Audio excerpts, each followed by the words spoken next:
Finally power star Pawan Singh के नए गाने का पोस्टर आ गया है। जी हाँ दोस्तों, आपका स्वागत है बाबा खबरी पर और ऐसे भोजपुरी अपडेट आपको यहाँ मिलते रहते हैं। तो बात करते हैं भोजपुरी के पावर स्टार पवन सिंह के बारे में। जी हाँ, इनका भी होली गाने का पोस्टर आ गया है, जिस गाने का नाम है सलवरवा लाले लाल। मैं आपको बता दूं, पावर स्टार पवन सिंह का ये गाना काफ़ी लाजवाब और धमाकेदार है और काफ़ी देरी बाद इनका गाने का जो पोस्टर है वो रिलीज हुआ है और कुछ दिन के बीच में मतलब 2-3 दिन के अंतराल पे आपको गाना भी देखने को मिल जाएगा। मैं आपको बता दूं, ये गाना आपको ग्लोबल म्यूजिक जंक्शन के यूट्यूब चैनल से देखने को मिलेगा और इस गाने में आपको पावर स्टार पवन सिंह और क्वीन शालिनी की अदाएं देखने को मिलेंगी। और क्वीन शालिनी काफ़ी चहेती हीरोइन है पावर स्टार पवन सिंह की और साथ ही में पवन सिंह के साथ शिवानी सिंह ने इस गाने में अपनी आवाज़ दी है। और आपको पता, जब पावर स्टार पवन सिंह का गाना आता है और काफ़ी मार्केट में बवाल तो मचाता है, लेकिन सलवरवा लाल लाल वाला जो गाना है, इस टाइप का जो टाइटल होता है वो मार्केट में खूब चलता है और पब्लिक का खूब सारा प्यार जो दुलार है वो इकट्ठा करता है। और आपको बता दूं, इसके जो म्यूजिक डायरेक्टर है वो प्रियांशु सिंह है, जो कि काफ़ी कमाल और लाजवाब तरीके से म्यूजिक को डायरेक्ट करते हैं।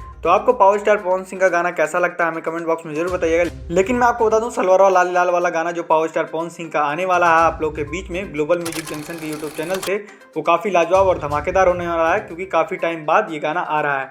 तो चलिए फिलहाल के लिए बस इतना ही, मिलते हैं आपसे नेक्स्ट वीडियो में। हमारी वीडियो पसंद आई हो तो लाइक से सब्सक्राइब जरूर कर लीजिएगा।